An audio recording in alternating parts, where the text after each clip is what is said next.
সংযুক্ত আরব আমিরাতের প্রেসিডেন্ট শেখ মোহাম্মদ বিন জায়েদ আল নাহিয়ানের কাছে একটি লিখিত বার্তা পাঠিয়েছেন বাংলাদেশের প্রধানমন্ত্রী তারেক রহমান। দুই বন্ধুপ্রতিম দেশের মধ্যকার দ্বিপাক্ষিক সম্পর্ক ও পারস্পরিক স্বার্থ সংশ্লিষ্ট বিষয়গুলো এ বার্তার মূল উপজীব্য।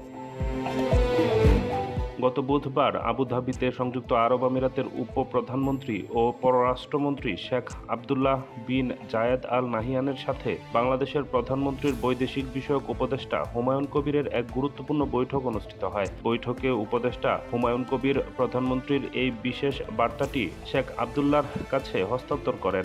বৈঠকে অত্যন্ত গুরুত্ব তার সাথে বর্তমান পরিস্থিতি নিয়ে আলোচনা করা হয়।